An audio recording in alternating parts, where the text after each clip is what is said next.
Thanks, John. No, I'm still happy to argue that, and it's the truth. It's good to be back on the Upper West Side. Let me say I grew up just a mile from here. Bella Abzug was my congresswoman, and that made me a conservative. Right, a decision I've not regretted since then. Bush was not my first choice. George W. Bush was not my first choice for the Republican nomination for the presidency in 2000. I've had my quarrels with the Bush administration, but he's been a pretty good president.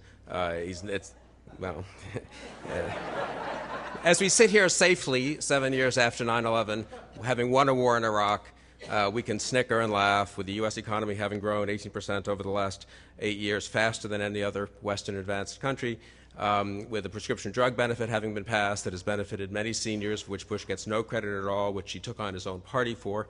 On issues like immigration, he valiantly took on his own party and did an awful lot to try to get that through. Bush has actually been a pretty impressive president. It's unfortunate that the public has, for various reasons, some of them good, soured on Bush, and he's done a horrible job as administration of explaining what they've done and what the choices were. In the real world, the choices are not, perfection and a pretty good presidency. In the real world, he's made a lot of tough decisions, most of them correct. When he became president, al-Qaeda was ascendant.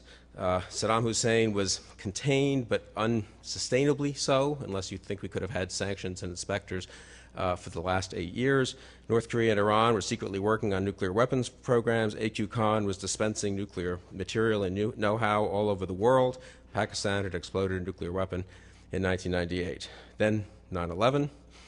Bush reacted to that correctly, basically. We have been protected here since then. We have al-Qaeda on the run internationally. People can talk all they want about. There are a couple of things he did that he shouldn't have done. They were fixed by people in his own administration. Jack Goldsmith, Attorney General Ashcroft, Attorney General Mukasey have fixed some of the mistakes that were made under the pressure of trying to defend this country against a ruthless terrorist group that had taken 3,000 lives. History will look kindly on Bush's performance as a national security and homeland security president. And one piece of the proof is that Obama is not going to change much. As the Obama people get briefed on the threats, they see that the surveillance program is necessary. I suppose Obama will close Guantanamo and move, in effect, Guantanamo here to the United States, put the people at Fort Leavenworth, but he's not going to release these people into the U.S. The enhanced interrogation techniques, which McCain and Obama opposed, so I guess I'm a lonely person in defending those, saved an awful lot of lives when used on Khalid Sheikh Mohammed, and I'm not willing to second-guess the decision to use those techniques. Bush was a strong president on national security. The decision to go into Iraq was necessary, I think. The Middle East today, with Saddam in power, or his sons in power, with terror connections, redeveloping the weapons of mass destruction programs, presumably, since I don't think we could have kept sanctions on and inspectors in for 8 years, would have been a much more dangerous place. The decision to go with the surge was a courageous decision made in December 2006, January 2007, under great adverse pressure, with very little public support, very little support from the Republican establishment, no support, obviously, from almost any Democrats except Joe Lieberman.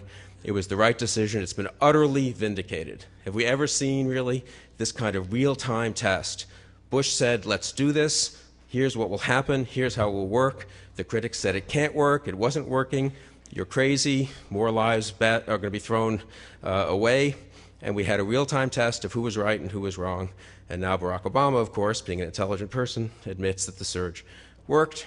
And we are now beginning to draw down in a position of success in Iraq, not leaving a country that would have been a breeding ground for terror. I mean, the degree to which Bush does not get enough credit for refusing to cut and run in 2007 in Iraq, the degree to which people don't appreciate the geostrategic disaster that would have been, it remains kind of amazing to me.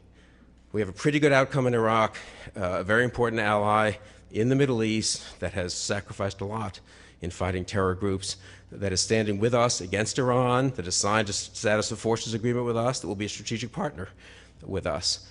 In a way, could be a strategic victory that could be the flip side of the strategic defeat that the Iranian Revolution in 1979 was. The rest of Bush's foreign policy has been, I have my quarrels with some of it, but most of it's been pretty successful. The relationship with India, the management of the China and Japan relationships. The Europeans have been annoyed at Bush at various times.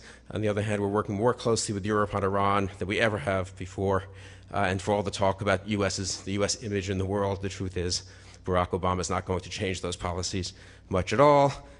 And I think it's good as an American if we get a lot of credit now with Obama and people decide they like us better. But the actual policies, the NATO policies, the Afghanistan policies, the Iran policies, the Pakistan-India policies, the China policies, are not going to change much because they're sensible policies. On the economy, obviously that's been terrible in the last few months. I do think Bush could have done some things differently, but to be fair, it's not as if the Democrats had one prescription and Bush had another, and we went down one road and that's where we are. There were bipartisan mistakes on some of the institutions like Fannie and Freddie. I'd say Bush was more correct than the Democrats. On others, he might have been somewhat less correct. We did have economic growth over these 8 years. On the other hand, the big piece of deregulation that everyone loves to cite as being the kind of key that unlocked the derivatives and the other instruments that have turned out to be sort of spiraled out of control. The key that unlocked that was presumably the 1999 deregulation of financial institutions signed by Bill Clinton. Bush didn't sign any big deregulatory bill. So he gets a bit of a bum rap on the economy, but I won't make that my leading argument for why Bush was a successful argument. President, the prescription drug benefit has worked very well. It has preserved competition while coming in under budget and helped a lot of seniors. AIDS for Africa has worked well. Bush has fought for free trade against the Democratic Party that has tried to turn its back on free trade, and hopefully Obama will follow Bush and not some of his fellow Democrats in that way. The proof is in the pudding. Obama is not going to change many Bush policies. So it's a little ridiculous to say Bush is the worst president in 50 years. Barack Obama is an intelligent, impressive man. He promises change. I hope he brings some change. But the fact of the matter is, Obama's presidency will be, in most major respects, a continuation of the Bush presidency, and that's a good thing for the country.